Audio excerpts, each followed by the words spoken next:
In this video, we'll be taking a look at the 2022 BRP Can-Am Defender DPS HD7. As I mentioned, I am getting into the power sport, and this is the toy that I decided on.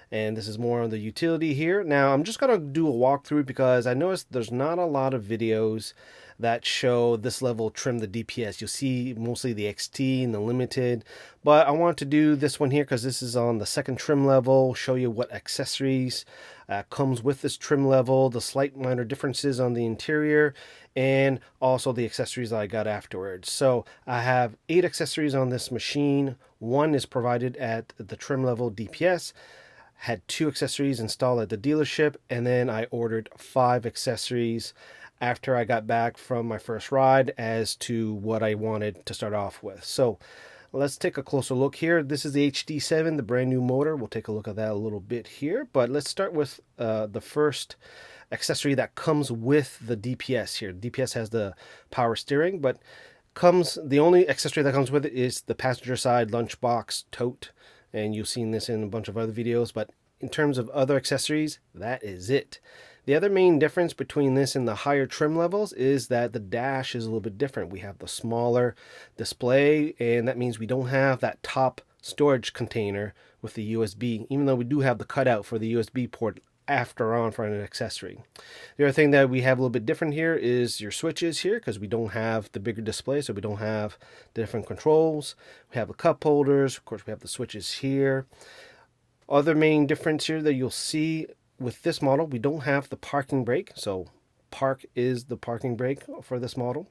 So now let's start with the first accessory that I installed, which is the driver side storage container. This is where I'm going to put all my recovery kit, straps, some of this other stuff here. Pretty easy stuff here. On the machine itself, there's a couple dimples that you will just align with, and then you just drill 2 screws into the plastic, and then you're good to go.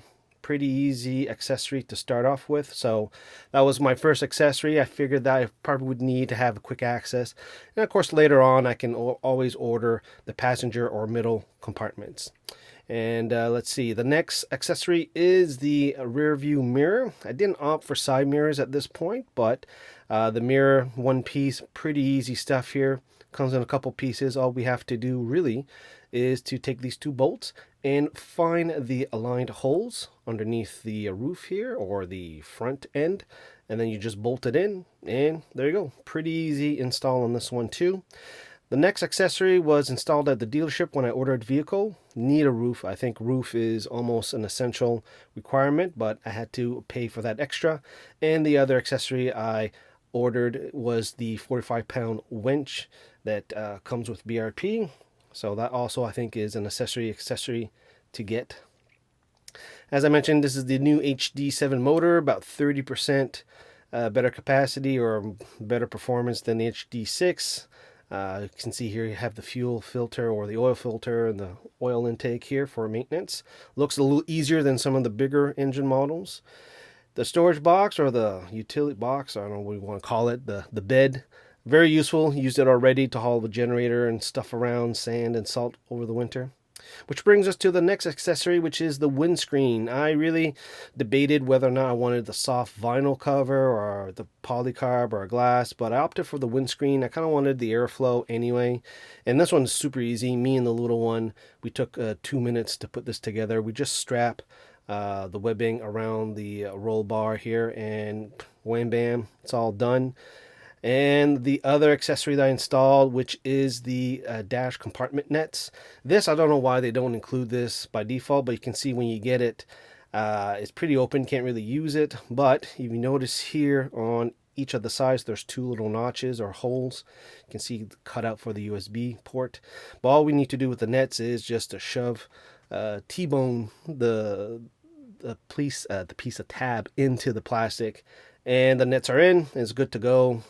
Gloves, whatever else you want to put in there. So I think that's kind of a easy install, but I don't know why they don't include this as part of the vehicles. But that's about it. The last accessory is the windshield. I opted for the polycarb full shield, which is pretty easy. You just need to find some dimples in the front, drill some holes, screw in the bracket, and I was able to do this by myself.